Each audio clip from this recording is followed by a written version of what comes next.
ibadah murni dan tidak murni, ruhaniyahmu itu estu betul-betul bisakah kau jadikan sebagai tempat bertemu Allah?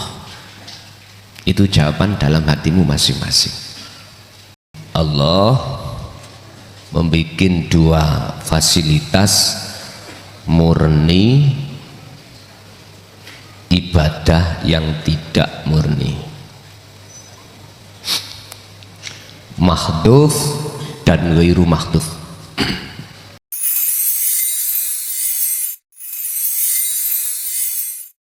Assalamualaikum warahmatullahi wabarakatuh. Bismillah, alhamdulillah, la khawla wa la quwwata illa billah. Asyhadu an la ilaha illallah wa asyhadu anna Muhammadan abduhu wa rasuluh. Allahumma salli wa sallim wa barik alaihi wa ala alihi wa ashabihi ajmain, amma ba'd. Di dalam ajaran agama Islam,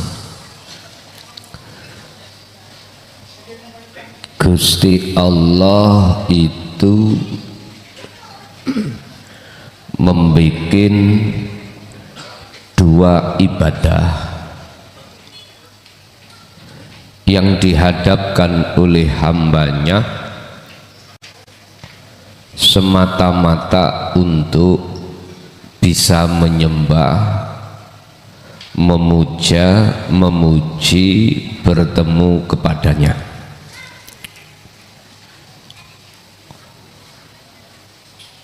Mengapa demikian? Supaya manusia itu tidak jenuh dalam satu waktu. Laksana orang makan sate bendino, belenger no mboten? Belenger. Yo kadang-kadang lodeh, iwak klothok, ikan tahu, ikan tempe, wis pokoknya macem-macem. Iku menungsonya, manusianya supaya tidak jenuh. Sama, Gusti Allah memberikan fasilitas yang berupa ibadah iku macam luru. Macam dua, yang di dalam dua macam itu berbagai banyak thariqah, berbagai banyak nama. Jadi Allah membuat dua fasilitas murni, ibadah yang tidak murni, mahdhuf dan ghairu mahdhuf. Semata-mata satu, supaya umat Islam khususnya mampu dan bertemu, memuja hanya pada Allah. Yang kedua, supaya manusia tidak bosan, jenuh. Ibadah murni di sini, mahdhuf di sini, sholat, zakat, puasa, haji, baca Quran, tahlilan, apapun. Yang tidak murni, semua aktivitas yang miturut umum tidak dikatakan sebagai ibadah, tidak dikatakan fasilitas untuk bertemu Allah, umum. Sehingga kadang-kadang kita mendengar kalimat nyambut gayo niatono ngibadah, ngoten ya, ngingoni anak bojo kewajiban.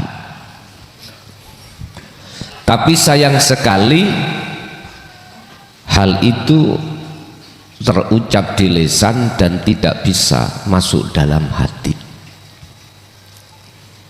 Bapak Ibu, murni atau tidak murni, fakta di lapangan mayoritas tidak ada yang bisa menjadikan ibadah yang Allah siapkan itu untuk bertemu Allah. Bisa. Alasannya cuman sederhana, walladzina kafaru awliya'uhumut taghut, karena mereka menjalankan seruan nafsunya. Satu sisi mereka menolak seruan Allah lewat dinu tauhid pun, titik itu tak. Bahkan ketika saat seruan Allah lewat dinu tauhid itu disampaikan, apa bilang mereka? Ulaika fi dhalalim ba'id. Mereka mengatakan kalau orang-orang yang ruhaniyahnya jatuh di dalam bahru tauhid, jelas orang-orang yang miturut pandangan mereka. Sabar, sehingga wong rokok anti salah no.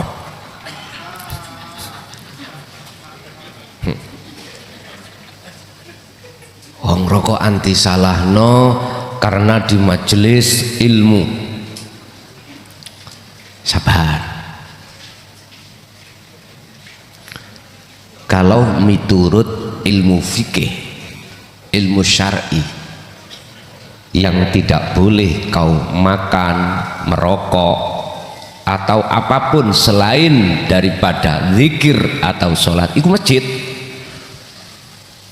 Tempat-tempat yang dijadikan i'tikaf baru nggak boleh, ngomong syariat ya.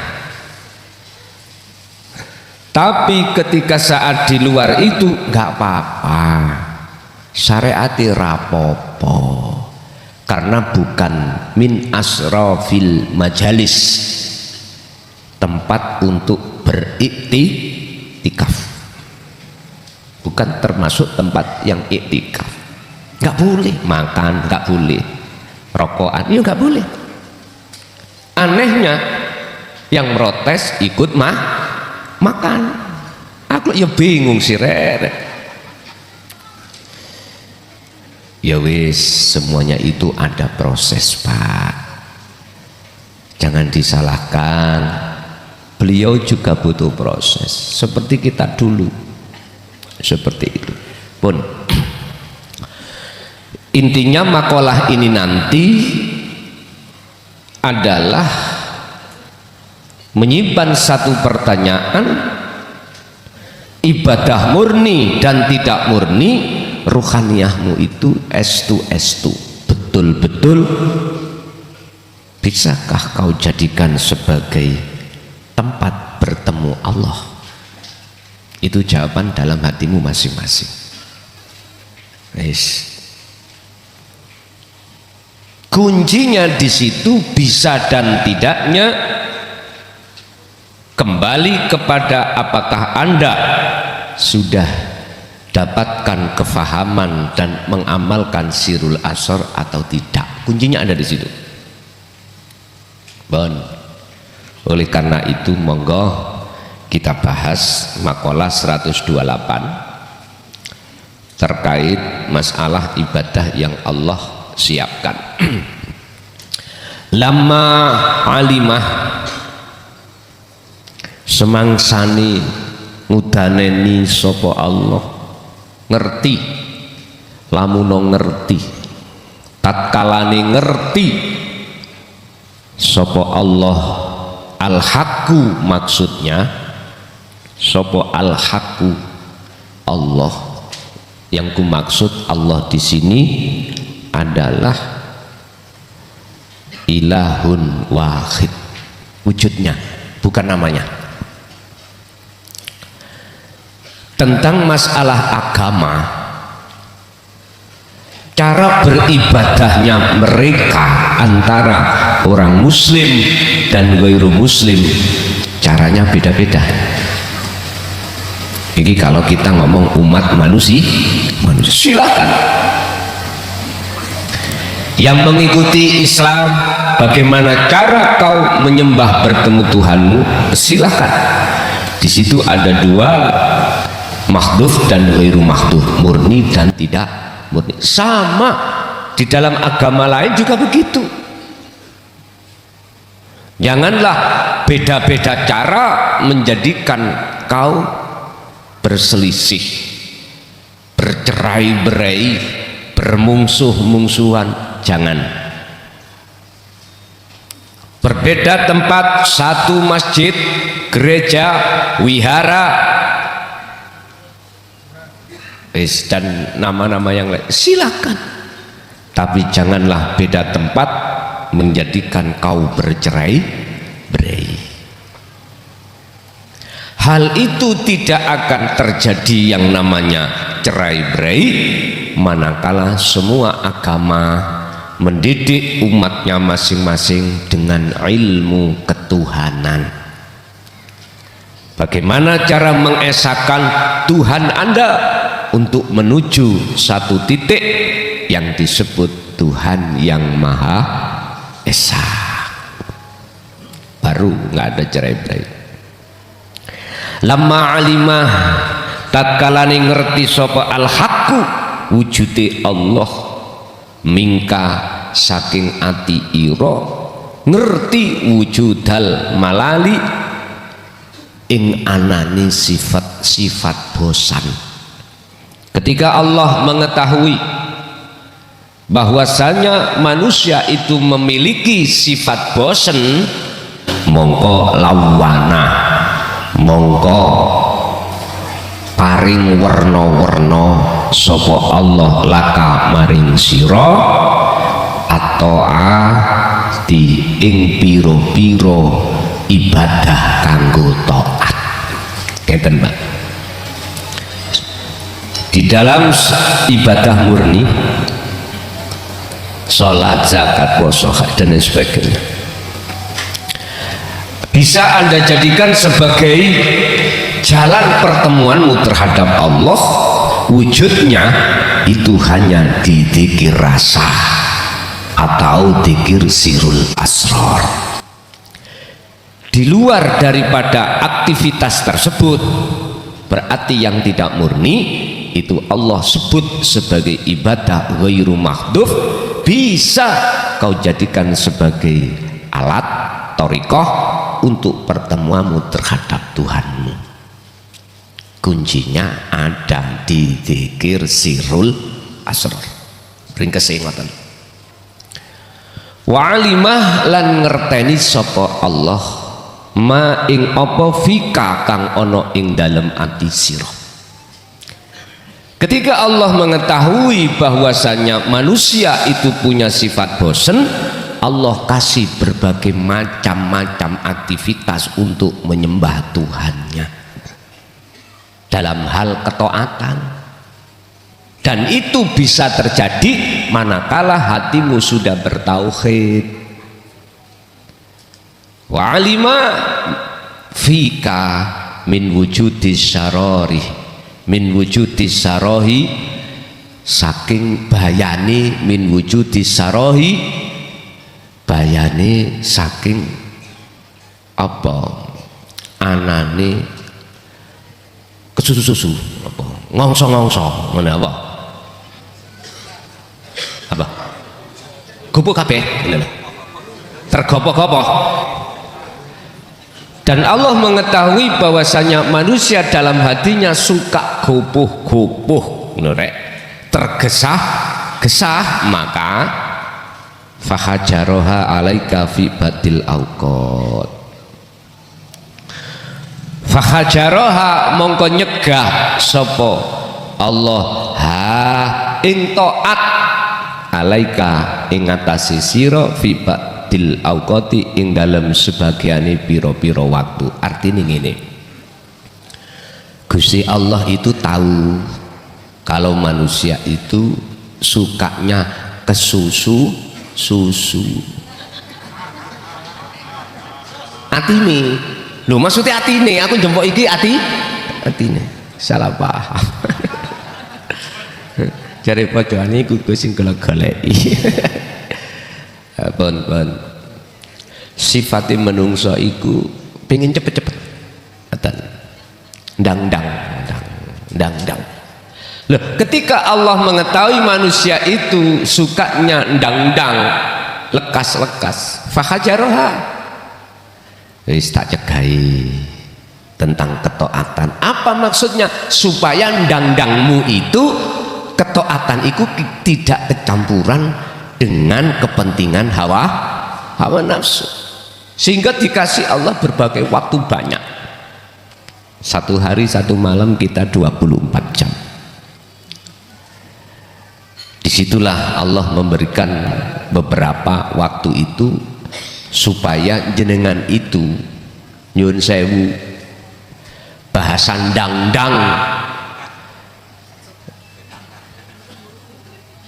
kegapai sembrono. Dang itu tergesa-gesa ya, tergesa-gesa itu biar tidak ada kepentingan nafsu. Artinya biar dalam hatimu itu sebelum apa yang Anda lakukan sudah merujuk dulu siapa sebetulnya yang bisa melakukan, siapa.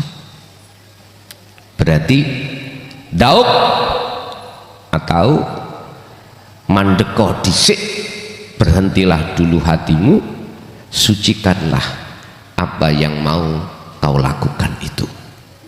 Maksudnya sucikan, lepaskanlah segala hal pengakuan atas diri kita sebagai makhluk yang berperan. Lepas dulu, masuk di dalam musyahadah Allah, masuk di dalam kefanaan. Disitulah akan muncul dalam hatimu bahwasanya yang melakukan hanyalah ilahun wahid. Ini Allah kasih beberapa waktu, Allah kasih mimbatil awqat. Sebagian beberapa waktu itu artinya yang nomor 2, jenengan iku tidak bisa bertemu terhadap Tuhan di waktu 1, nanti Anda bisa bertemu Tuhan di waktu yang nomor 2.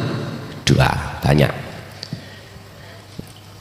Ingatlah bahwasanya bermacam-macam jalan untuk bisa menuju Roma. Banyak jalan menuju Roma. Lagu ini sini Roma ya, bukan menuju Roma irama. Roma itu surga ya. Ya, artinya Roma itu apa? Tujuan.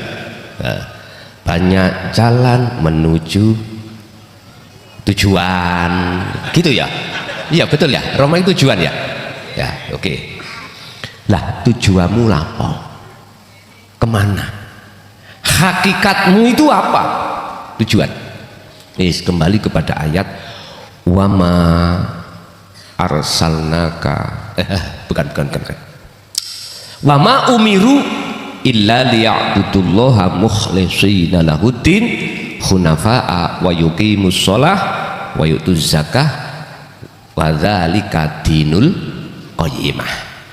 Yang disebut dinul qayyimah, agama yang lurus, agama yang jejak adalah agama yang memerintahkan hanya menyembah pada Tuhan.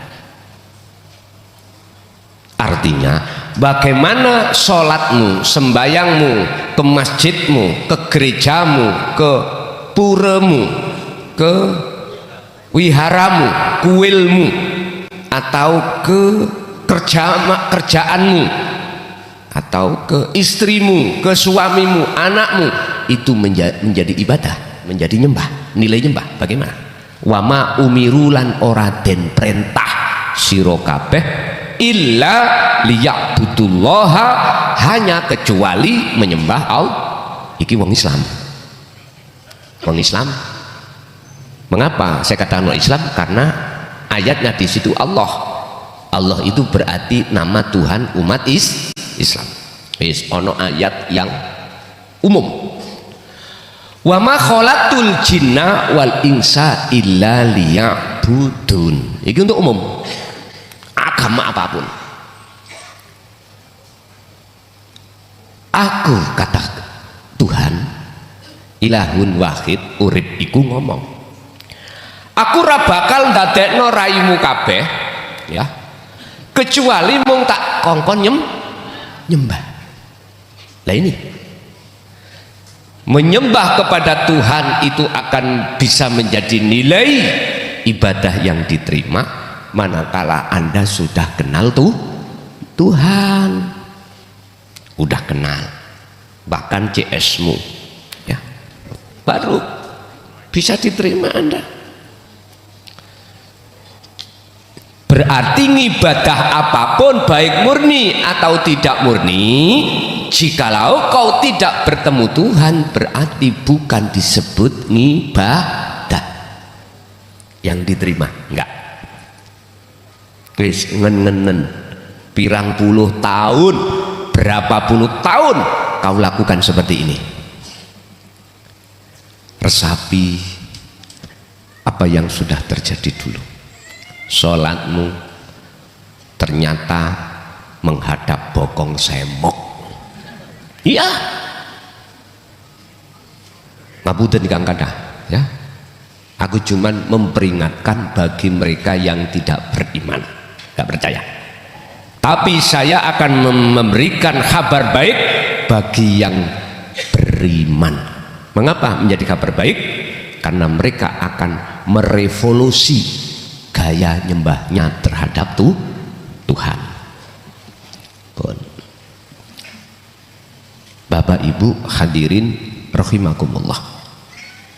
Mengapa Allah harus menurunkan ayat ini? Apakah Allah melarang kita kerja?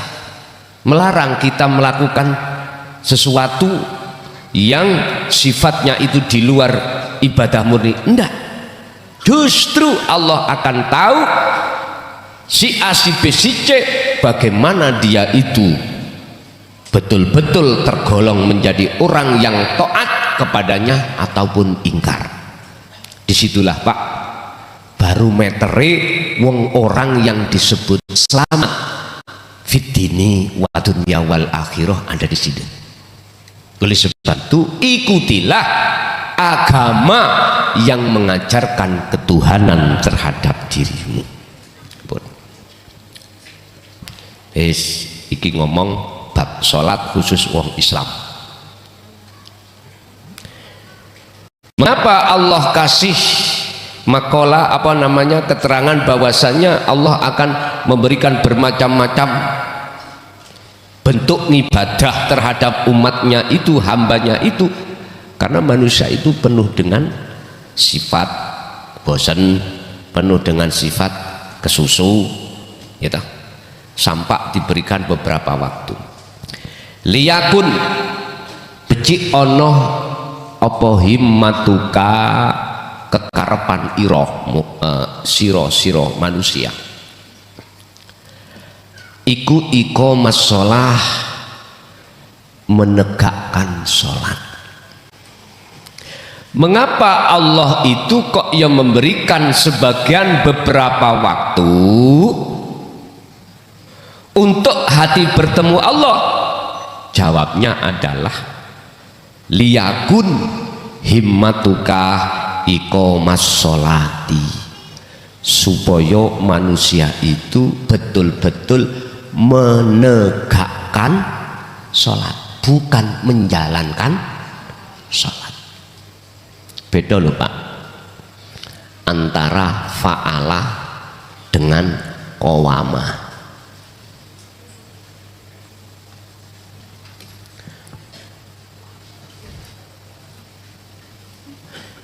If'alu dengan iqamu beda, walaupun sama-sama fi'il amar, kata perintah. Fa'ala sama qawama itu enggak sama, walaupun qawama mengikuti wazan fa'ala, tapi dari sisi arti nggak sama. Kalau fa'ala melaksanakan, contoh jenengan sholat fisiknya melaksanakan, itu fa'ala. Nek qawama menjaga, wis artinya lebih ke dalam. Qoma asluhu qawama, sampai cari ning Quran, jikalau berbicara masalah sholat ora enek, tidak ada yang memakai kalimat fa'ala, nggak ada. Ayo kalau ono mesti pakai kalimat qoma asluhu qawama. Kalau ada ketemu fa'ala njaluk piro tak tuku, tapi duduk karangamu dewi lo ya.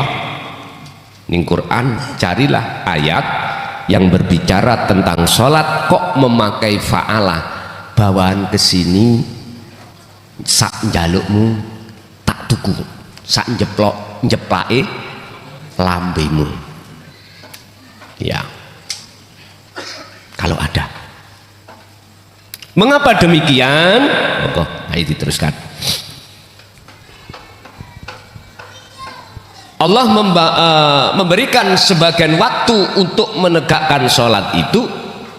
La wujudas sholah, tidak berupa wujude sholat ngadeg rukuk sujud lungguh duduk. Iqamah sholah iku bukan wujude sholat mulai takbiratul ihram sampai bukan. Yang dimaksud iqamus sholah adalah pertemuan si salik kepada Tuhannya, ikulah iqamus sholah.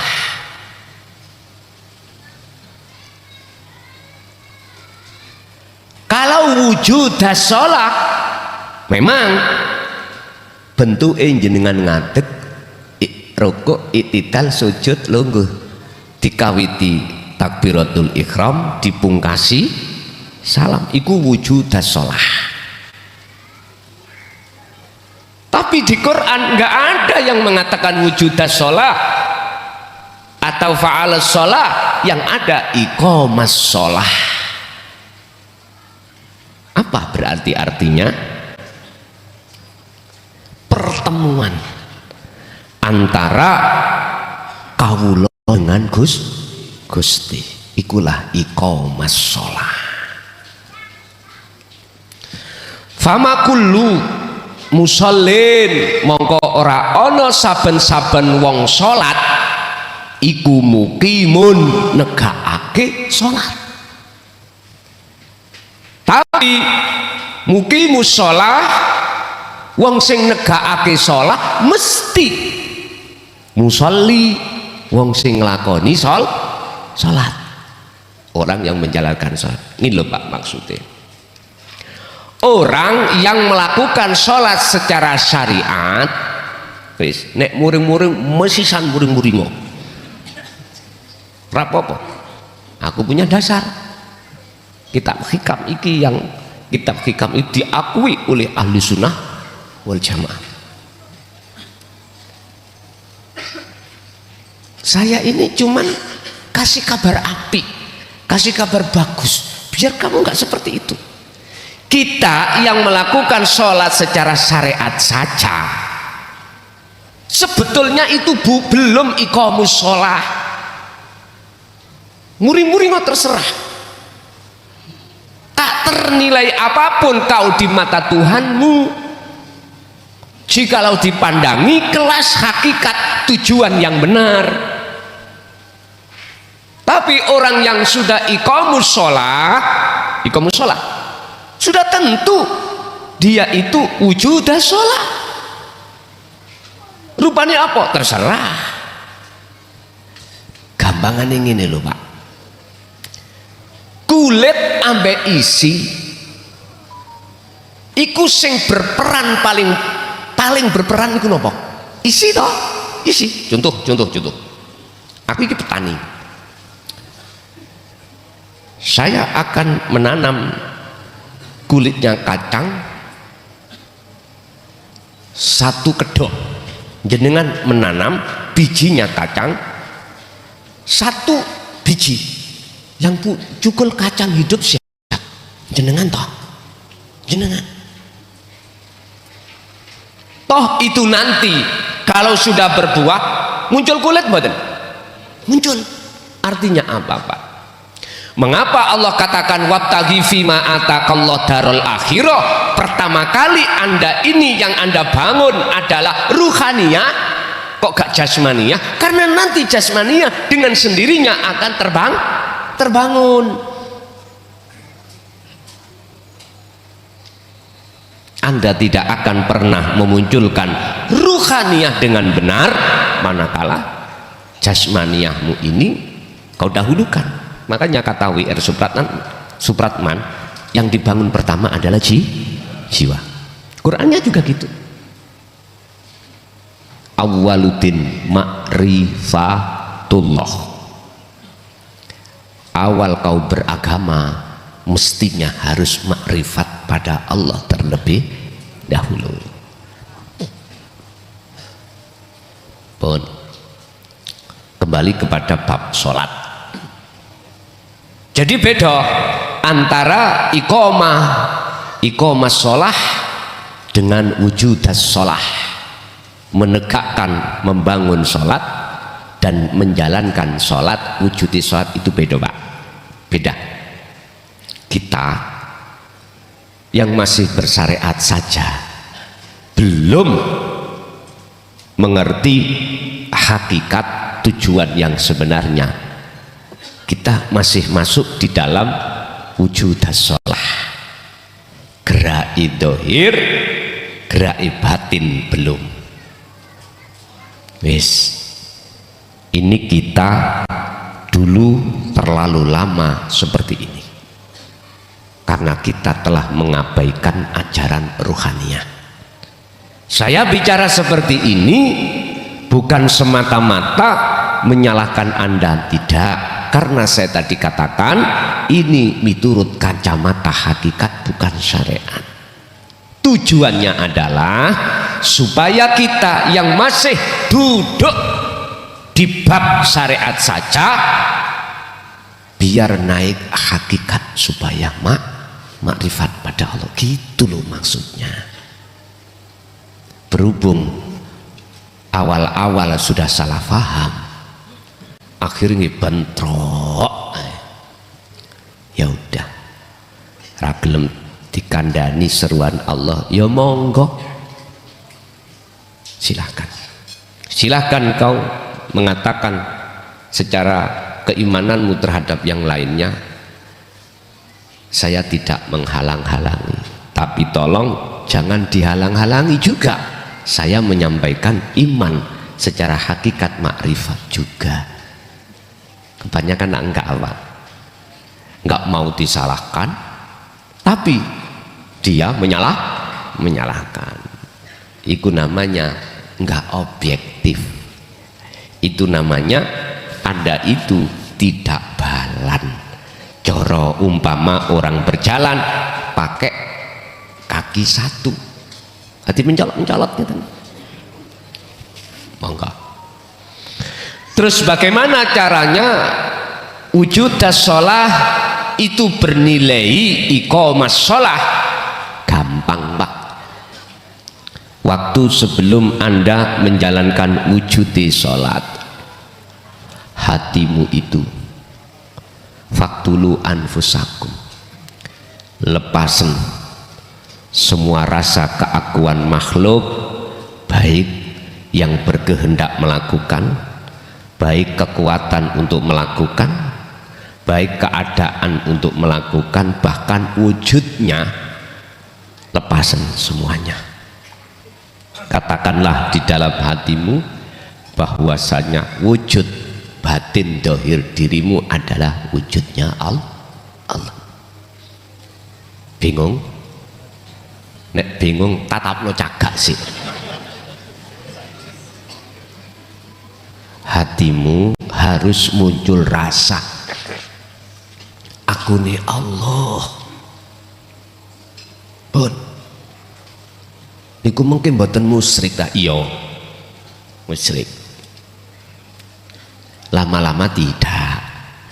Saya katakan musyrik manakala dalam hatimu ada kamu, dan itu tidak saya katakan musyrik manakala dalam dirimu sudah tidak ada dirimu. Yang ada adalah diriku. Paham? Ya wis paham, kata terus no. Al-Fatihah.